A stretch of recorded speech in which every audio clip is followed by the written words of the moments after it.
Yo, what it do? It's your boy Jay, back up in this thing with my homeboy Max. He just chilling, he don't talk much. Anyway, I'm here to talk about the DCIs, the dual cone intakes. The reason why I chose to get them because a lot of people were saying don't get them, it's not worth it, and a lot of people saying do get them, it's worth it. Bottom line is, majority of the tunes for the 335i is going to be beneficial to have these type of intakes. The three things that determine if your intakes is going to be good for your car is restriction, airflow or air temperature, and the airflow sensor. And those factor in of how much power you're getting. The more power you get, the more restriction you have, the higher temps is going to be. So that's what these come in. That's what these come in to help out with. They actually do better when you're at a stop or when you're going in slow speeds. What are you doing, Max? They're actually better when you're stopped or when you're going at slow speeds because they actually take in the cold air. When your intercooler is not taking in cold air for you. The intercooler does more when you're speeding or going faster.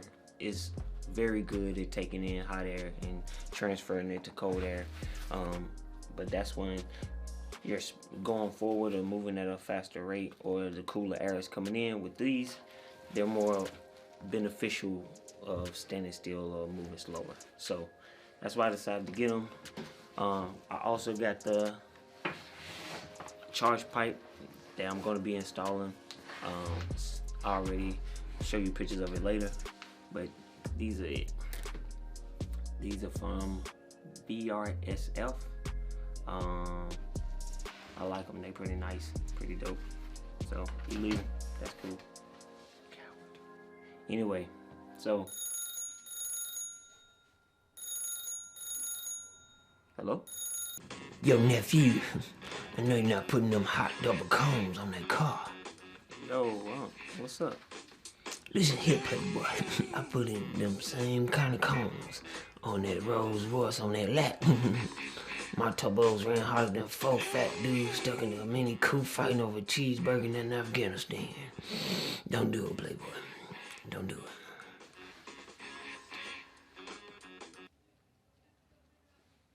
Yo, let's get to the video. So first thing I want to do is go ahead and put this blow off valve on top of the ChargePipe already. Comes with an O-ring and a clamp. So I went on to grab me a number 4 Allen wrench, so I'm gonna go ahead and install that now.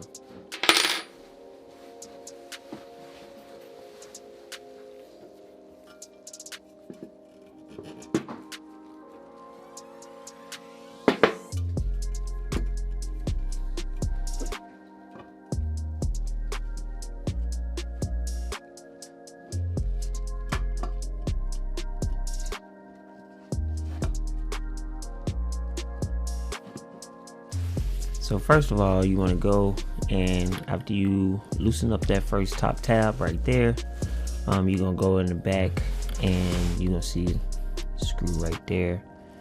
That's the way you loosen that clamp to take that bracket off. It's gonna be one in the back and also it's gonna be one in the front, like a Uber transaction. And both of them you can take off with a screwdriver or that size socket. Then you're gonna go to the front of the intake and you're gonna take the clip off right here using a flathead. It's gonna be one on the other side. You both can use with a flathead to take that off. Next, you want to go ahead and grab this hose, and it's gonna be right in front of the intake. It's gonna be a squeeze and pull. So you just squeeze that and pull that right off.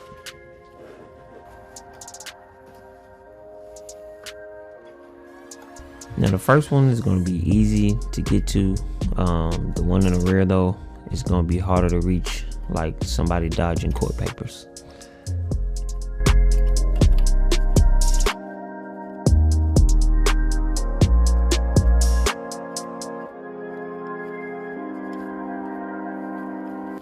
The best way for me to get it was to use a small ratchet with a flathead screw bit.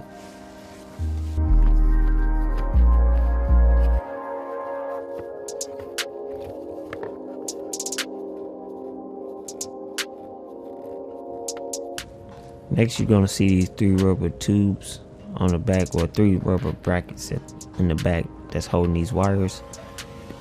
You can just unplug them by pulling them up from the bottom. Make sure you pull those off. If not, you're gonna have a hard time trying to pull this thing out. Here's that bracket that I was trying to show earlier. It's just flathead screwdrivers to get all 4 tabs out, and you can just pull it back.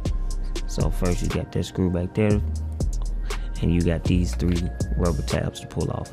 Once you get these off, it'll be time to start pulling.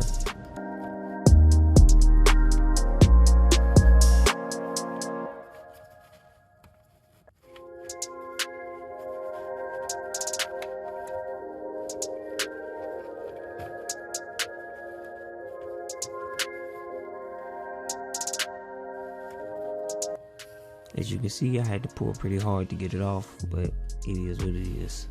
Now, just to get the charge pipe out, all you need to do is counterclockwise twist the diverter valves, with the 4th one being in the back. If it's hard to get, you can use a pair of channel locks. Then you need the mass airflow sensor off to put on your new charge pipe.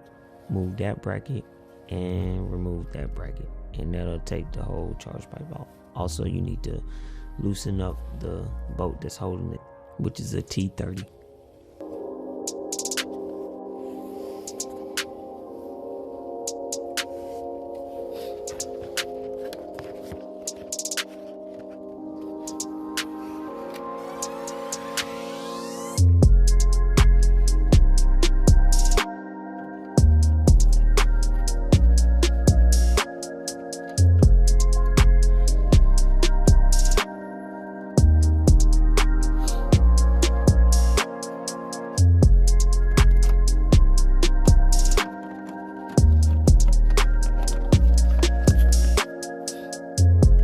Almost forgot, don't forget to take off the hose that goes from the diverter valve to the intake manifold.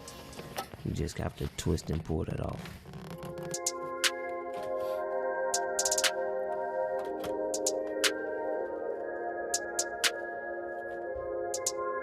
A good trick I use to get the mass airflow sensor off is to get a USB cable, put it on the end where the tab is,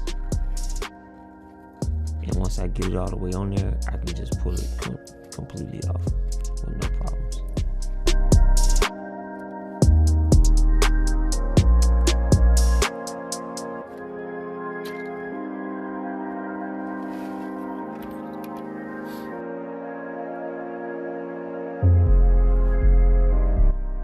Also, make sure you when you put the new map on the new charge pipe, make sure you put it in the right direction so it's easier to hook up later.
finally, it's time to slide the new one in.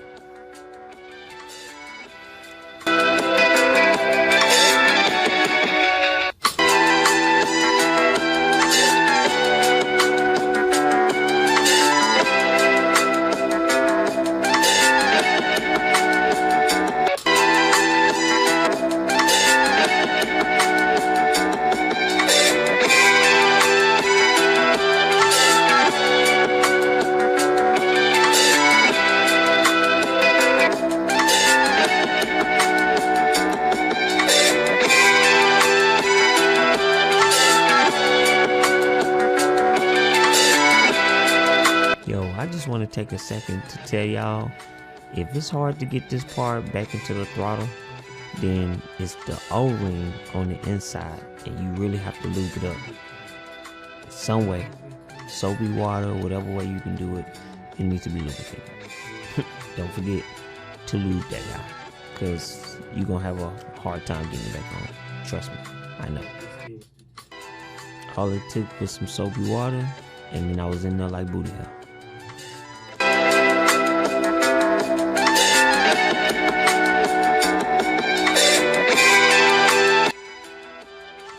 Now I had to reinstall the flex hose that I took off so I can get that part in.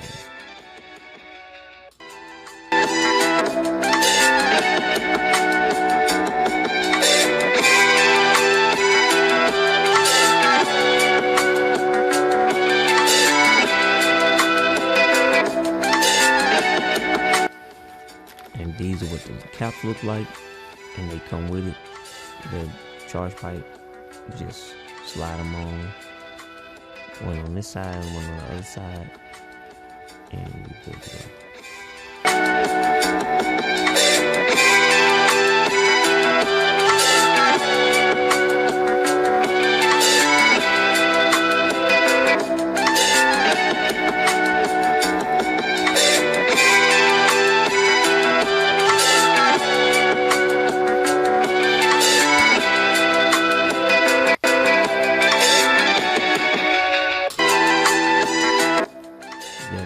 Blow-off valve goes right into the intake manifold where that other hose came out. Don't forget to clamp those caps and put this hose back on the tube.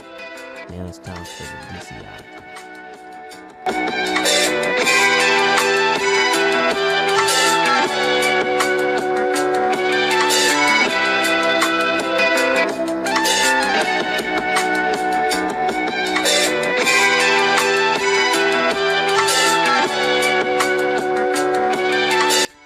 So there you have it, the whole install.